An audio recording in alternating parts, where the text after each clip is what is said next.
Mes chers frères et sœurs en Christ, très long, que Dieu vous bénisse abondamment et puissamment au nom de notre Seigneur et Sauveur Christ Jésus. C'est une très grande joie. C'est un privilège de vous rejoindre encore ce midi à ma pause. Et vous voyez mon sourire, je commence par une très grande nouvelle.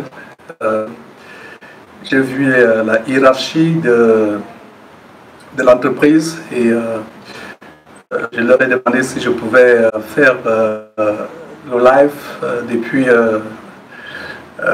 une des salles de conférence de l'immeuble.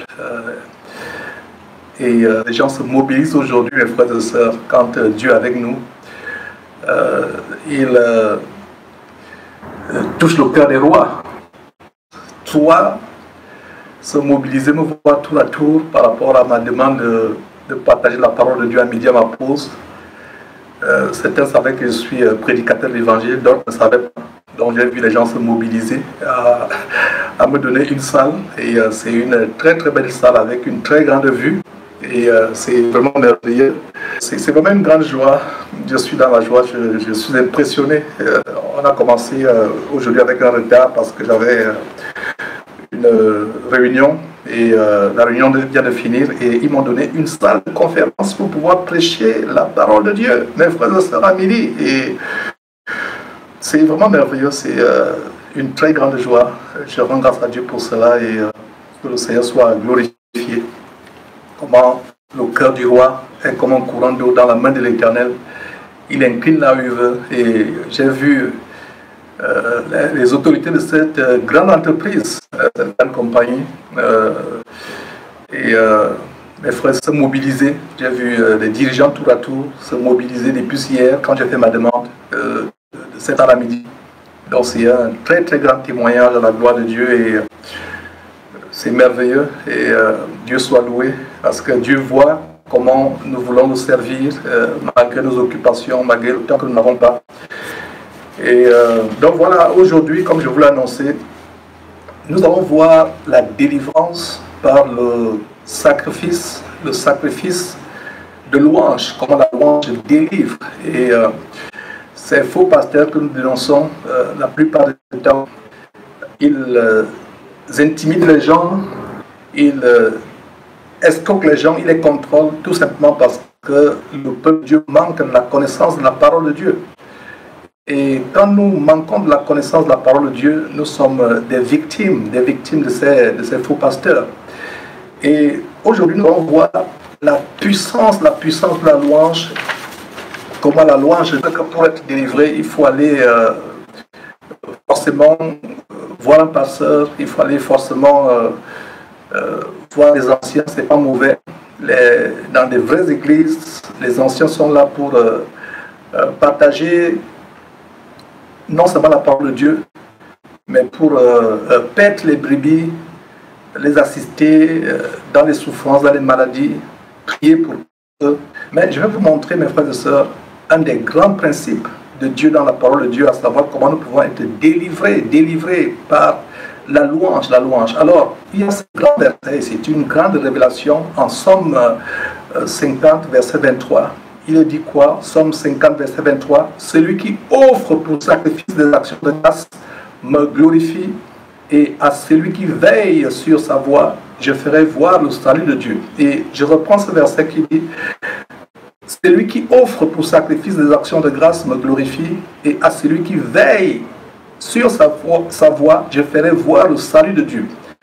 Ça, c'est Somme 50, verset 23. La version, second, mais la version Martin, certains utilisent la version Martin, mais j'aimerais vous conseiller la version second et avoir plutôt la version Martin comme une version secondaire. Alors nous voyons ici la version Martin qui dit: celui qui sacrifie la louange me glorifie, et à celui qui prend garde à sa voie, je montrerai la délivrance de Dieu. Nous voyons dans la révélation comment celui qui a l'habitude de louer Dieu, de glorifier Dieu, d'offrir des sacrifices de louange à Dieu, Dieu lui montrera la délivrance. Quelle révélation merveilleuse, spectaculaire, mes frères et sœurs, en Somme 50, verset 23, savoir que toute personne qui offre à Dieu un sacrifice de louange, mes frères et sœurs, Dieu lui fait voir la délivrance. Nous allons d'abord commencer par voir ce que c'est le sacrifice de louange. Le sacrifice de louange. Un sacrifice, mes frères et sœurs, c'est ce qu'on offre avec beaucoup de douleur. Regardez le sacrifice suprême de Jésus-Christ sur la croix. Il s'est offert pour nous. Il a donné sa vie pour nous sur la croix. Il est mort, une mort atroce, une mort douloureuse sur la croix. Voilà un exemple de sacrifice. C'est le sacrifice suprême. Il n'y a pas plus grand sacrifice. Donc, quand un faux pasteur vous dit de sacrifier avec des enveloppes d'argent, il vous conduit à une abomination, à une hérésie. C'est même un blasphème. Parce que nous ne pouvons pas remplacer le sacrifice suprême de notre Seigneur et Sauveur Christ Jésus. Alors, celui qui offre à Dieu des sacrifices de louange, Dieu va nous délivrer sur la base de Psaume 50, verset 23. Alors, qu'est-ce qu'un sacrifice de louange? Pour vous qui prenez des notes, je reprends. Un sacrifice de louange, c'est quelque chose que nous offrons à Dieu avec beaucoup de douleur, avec beaucoup de souffrance. Prenez par exemple, vous venez d'apprendre une mauvaise nouvelle, votre enfant est mort, ou il y a eu un incendie de votre maison, tout tablé, ou alors vous apprenez que vous venez de perdre le travail. Et malgré cette mauvaise nouvelle, vous vous mettez à glorifier, à chanter, à rendre gloire à Dieu. Voilà ce que c'est un sacrifice de louange. Un sacrifice de louange, c'est la louange qu'on offre à Dieu alors que le cœur fait mal, alors que émotionnellement, mentalement, psychologiquement, on n'est pas disposé à le faire. C'est quelque chose qui va à l'encontre de la logique humaine. La logique humaine voudrait que quand tout va bien, on est dans la joie, les enfants se portent bien, ils font très bien leurs études, vous avez un bon boulot, un bon salaire, une belle maison, une belle voiture, alors c'est comme cela que vous devez vous mettez à rendre grâce à Dieu. Ça, c'est l'homme normal. Ça, c'est, je dirais aussi, le chrétien charnel. Mais un véritable chrétien, disciple de Jésus-Christ, s'élève à un autre standard où il rend grâce à Dieu en dépit de ses souffrances, en dépit de ses persécutions. Et quand vous offrez à Dieu un sacrifice de louange, ce qui n'est pas facile à faire, ce n'est pas aisé à faire. La chair a mal, vous êtes affligé, vous avez perdu votre épouse qui est décédée, ou votre époux qui est décédé, vous venez de perdre un boulot, comme je l'ai dit, vous avez tout perdu, vous apprenez une mauvaise nouvelle que vos parents sont morts, etc.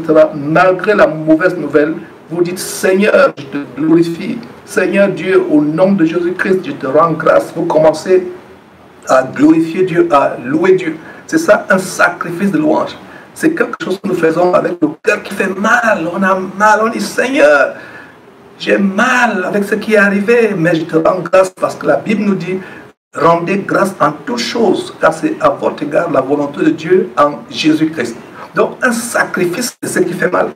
Et regardez dans ce verset, qui contient une grande révélation, surtout quand vous lisez avec la version Martin, la version dit ceci, une fois encore, Psaume 50, verset 23, celui qui offre pour sacrifice des actions de grâce ou louange.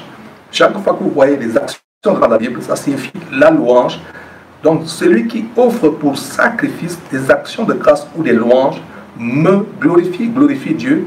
Et à celui qui veille sur sa voie, je ferai voir le salut de Dieu. Le salut de Dieu. Donc, la version Martin dit, je ferai voir la délivrance. Mon frère, ma soeur, tu as prié depuis des années sans recevoir de délivrance, sans recevoir de solution, de réponse positive à ta prière. Il est temps maintenant de changer la manière de prier. Jacques chapitre 4, verset 3 dit, vous demandez et vous ne recevez pas parce que vous demandez mal pour satisfaire vos passions. Nous devons arriver à ce standard où nous changeons notre façon de voir les choses. Nous devons commencer à prier Dieu, à dire Seigneur, même dans la souffrance, même dans la maladie, vous apprenez qu'il vous reste par exemple 2 semaines à vivre sur terre parce que ce cancer est arrivé à une phase terminale. Vous dites Seigneur Dieu, le sacrifice suprême de Jésus qui est sur la croix est mon plus grand trésor. Même s'il me faut quitter cette terre, je sais que par ma foi et par ma détermination à te servir, à t'être agréable, je sais que tu n'abandonneras pas mon corps dans le sujet de mort, que tu me donneras la vie éternelle. C'est ça la foi. Même si on vous apprend une mauvaise nouvelle, ne soyez pas tués. Regardez cette femme de la Sunamite, si vous lisez dans 2 Rois, je crois, au chapitre 5, vous voyez l'histoire dans 2 rois de la femme de la Sunamite qui était stérile, elle n'avait jamais eu d'enfant. Et le prophète Élisée est venu lui promettre qu'elle devait enfanter, ce qu'elle d'ailleurs elle a douté, elle a dit c'est très beau pour être vrai. Mais bon, bref, ça s'est passé, elle a eu un enfant, l'enfant a grandi, plus tard, des années plus tard, l'enfant est décédé. L'enfant est décédé. Avec foi, elle a pris l'enfant, elle a fait entrer l'enfant dans la chambre haute de l'homme de Dieu, ce qui lui était interdit. Et elle a dit, ok, je vais aller vers l'homme de Dieu. Et elle va vers son mari, des ânes pour me rendre vers l'homme de Dieu. Et son mari lui a dit, ce n'est ni une nouvelle lune, ni sabbat, qu'est-ce qui se passe? Elle a dit, tout va bien, tout va bien. Voilà l'attitude que nous devons avoir, même au milieu de la maladie, même au milieu des mauvaises nouvelles. Nous devons rendre grâce à Dieu de ce que tout va bien, tout va bien, tout va bien. Alors, un sacrifice, c'est ce qui fait mal. Un sacrifice n'est pas aisé. Et nous devons offrir à Dieu des sacrifices de louange. Donc, à partir d'aujourd'hui, c'est par la louange que nous pouvons avoir la délivrance sur la base de Psaume 54, verset 23. Lisons plus haut, en Psaume 54, verset 14, il est dit, offre pour sacrifice à Dieu des actions de grâce. La version du matin parle des actions, des sacrifices de louange. Un sacrifice n'est pas aisé. Aujourd'hui, vous comprenez ce que c'est un sacrifice de louange. Ça veut dire que les louanges que vous offrez à Dieu pendant que vous avez des larmes qui coulent aux yeux, les larmes de douleur, la chair fait mal. Émotionnellement, vous êtes abattu, vous êtes terrassé par une mauvaise nouvelle, vous êtes terrassé par une maladie, soit la vôtre, soit la maladie de votre époux, votre épouse, soit la maladie des enfants. Vous voyez la mort qui a frappé votre famille, vous voyez la désolation qui a frappé soit votre entreprise, soit votre travail. Vous êtes démunis subitement, vous avez tout perdu. Malgré cela, offrez un sacrifice de louange à Dieu. Le sacrifice de louange, c'est ce qu'on offre à Dieu. Quelque chose qui ne vous coûte rien, ce n'est pas un sacrifice. Imaginez-vous que tout va bien, tout dans la vie, tout bien, comme on dit dans le monde, tout roule, tout va sans à l'heure pour vous, tout est correct et vous chantez les cantiques, ce n'est pas un sacrifice. C'est quelque chose que vous faites naturellement. D'ailleurs, la nature fait qu'on est content quand tout va bien. Alors que la logique de Dieu, biblique, la logique divine voudrait que c'est même quand les choses vont mal, c'est même vraiment, c'est là où nous rendons grâce à Dieu. Donc si Dieu te bénit avec quoi que ce soit, rends-lui grâce. Mais si tu te retrouves en train d'être persécuté comme Job a été persécuté, rends grâce à Dieu 2 fois, 3 fois, 4 fois. Et nous avons aussi dans cette étude merveilleuse de Job, et d'ailleurs on a fait une étude de Job, je vous la recommande, comment Job il a tout perdu, et il a continué à rendre grâce à Dieu. Et j'aimerais ouvrir une parenthèse en vous disant, mes frères et sœurs, que rien ne vous arrive si Dieu l'a permis. Dieu permettra de temps en temps à Satan de nous frapper notre vie, soit par notre persévérance, soit par notre foi, soit par notre endurance, afin que le diable soit honteux et confus comme il a été honteux et confus dans le cas de Job. On a fait une étude sur Job, le livre de Job. Allez rechercher cette étude sur notre chaîne, l'une de nos chaînes YouTube. Une grande étude. Et voilà comment Job, par son attitude de foi, de persévérance, a fermé la bouche au diable malgré les persécutions qu'il a endurées, malgré la détresse, malgré tout cela. Job a tenu ferme. C'est la même attitude. Voilà un exemple de sacrifice de louange. Et on voit aussi en Hébreux chapitre 13, verset 15, c'est quelques versets qui nous montrent cela. Le verset 15, Hébreux, notez s'il vous plaît, Hébreux chapitre 13, verset 15 dit, par lui, c'est-à-dire par qui? Par Jésus-Christ, offrons sans cesse, offrons ces lèvres qui confessent le nom. Les lèvres, donc rendons grâce à Dieu en toutes choses. Nous rendons grâce à Dieu, nous prions Dieu. Et c'est une très très grande chose de rendre grâce à Dieu, des sacrifices de louange. Regardez Hébreux chapitre 13, verset 15, par lui, par Jésus-Christ, offrons sans cesse à Dieu, sans cesse, sans se fatiguer. Même si cette maladie, ce cancer, ce diabète ou cette maladie, peu importe quelle maladie, même le sida qui, tant on dit incurable, même si tu vois ta chair dépérir, même si tu vois ta peau pourrir alors que tu es vivant, continue à rendre grâce à Dieu. C'est sans sacrifice. Beaucoup de personnes ne savent pas comment louer, ils louent quand tout va bien. Et ce qui est encore un blasphème, toutes ces soi-disant églises qui ne sont que des camps de concentration qui mènent à l'enfer, ils vous font payer la louange. Et vous voyez que ce n'est pas louange biblique, enfin, c'est la louange diabolique où il y a des spécialistes de louange qu'on appelle chant, des spécialistes de chant. La vraie louange, c'est avec un cœur brisé. Vous avez un cœur abattu, vous avez un cœur brisé. Vous, malgré cela, vous louez Dieu, vous glorifiez Dieu. Et ça produit la délivrance. Ça produit la délivrance. Et on va justement finir par deux exemples de comment la louange a délivré deux grands serviteurs de Dieu. Un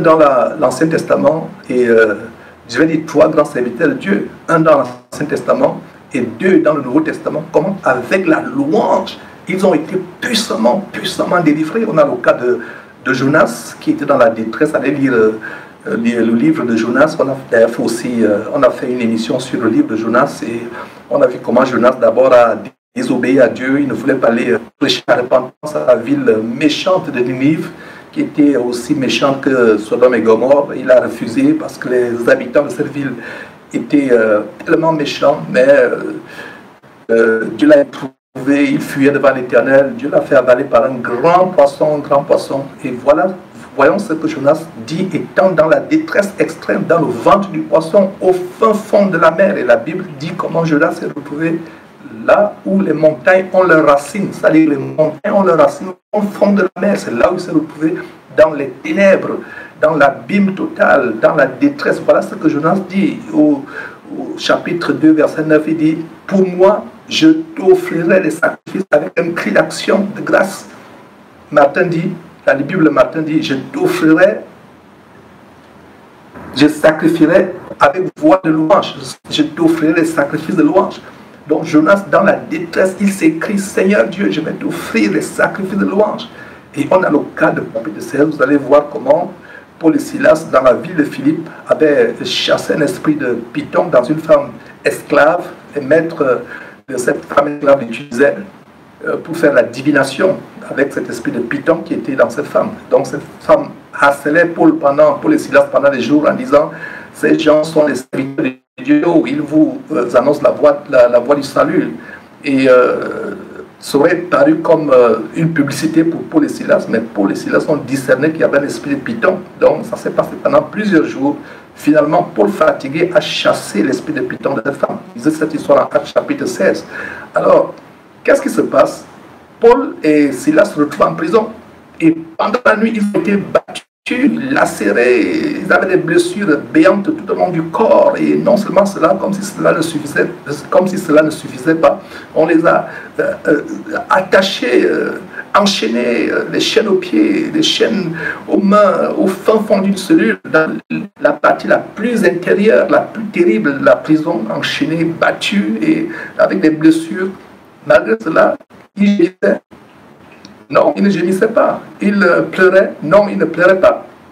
Il rendait grâce à Dieu. Et vous pouvez lire comment Paul et Silas rendaient grâce à Dieu, chantaient les louanges. Et toute la prison entendait. Et qu'est-ce qui se passe subitement, pendant qu'ils chantaient, subitement, qu'est-ce qui se passe? La porte de la prison,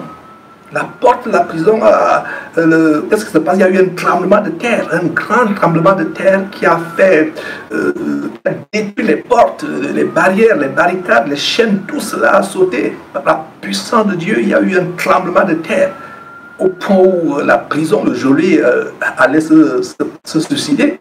Il a pris son épée pour se suicider. Et on voit plus tard comment ce geôlier d'ailleurs, ce gardien de prison lui-même et toute sa famille ont été sauvés et baptisés. Et voilà un exemple de louange, de délivrance par la louange. Mon frère, ma soeur, plus cette exhortation de ce jour, cette troisième partie de la série, un message de Dieu pendant ma pause de midi, puisse t'exhorter, puisse t'amener à être encouragé malgré les problèmes que tu peux traverser. Cesse de prier Dieu pour ta délivrance. Glorifie Dieu tout simplement. Glorifie Dieu. Et dans la Bible, je n'ai jamais vu un vrai homme de Dieu, que ce soit Job, peu importe ceux qui ont été persécutés, pour les autres, Pierre, ils n'ont jamais dit « Seigneur, délivre-moi, Seigneur, sors-moi de la prison ». Ils rendaient grâce à Dieu. En fait, ils se confiaient à la souveraineté de Dieu. La souveraineté de Dieu, ils disaient « Seigneur, tout ce qui nous arrive est bon. Tout ce que tu permets est bon ». Job n'a jamais demandé la délivrance. Malgré la persécution, il a tout perdu en un seul jour. Ses 10 enfants, toute sa richesse. tout son bétail, tout son trésor est parti. Même sa femme lui disait, maudit Dieu et meurt. Il n'a jamais demandé à Dieu la délivrance. Et comme si cela ne suffisait pas, Dieu a permis que Satan le frappe avec un cancer de la peau, de la plante des pieds au sommet de la tête. Il n'a jamais prié pour que Dieu le délivre. Mon frère, ma soeur, à partir d'aujourd'hui, dans la souffrance, dans la disette, tout ce que tu traverses, ne demande pas à Dieu de la délivrance. Loue Dieu, rends grâce à Dieu. La Bible dit, rendez grâce à Dieu. Rendez grâce à Dieu, plutôt l'objet de commerce honteux avec ces chantres et chanteuses de l'enfer. Mais que cette exhortation te lève à la véritable louange, qui est un sacrifice de louange. Et on a cet exemple de mon épouse qui, pendant une prière, on était en prière et depuis quelque temps, je ne sais pas, c'était 1 ou 2 jours, elle avait des maux de tête terribles, atroces. Mon épouse Confort avait des maux de tête atroces. Et on n'a même pas prié pour elle. On s'est mis à chanter, je ne sais pas, c'était une veillée de prière. On s'est chanté, louer Dieu, louer Dieu. Et subitement, elle nous a interrompu pour dire, mes frères et sœurs, les maux de tête sont partis. Il y a aussi une sœur en France, je ne sais pas si elle me suit maintenant, elle avait témoigné quand elle nous a rendu visite à Houston, comment elle avait mal à la main, très mal à la main. Alors elle a regardé la main et elle a commencé à louer. Quand il lui est venu, pendant qu'elle contemplait sa main, elle regardait sa main louant le Seigneur Jésus-Christ, et le mal est parti. Il y a des exemples comment la puissance de Dieu s'est manifestée au milieu de la louange. Mes frères, c'était un plaisir de vous partager cela. Les adieux, nous continuons avec une autre partie dans cette série, un message de Dieu à ma pause de midi. Vous connaîtrez la vérité vous affranchira. Bye bye.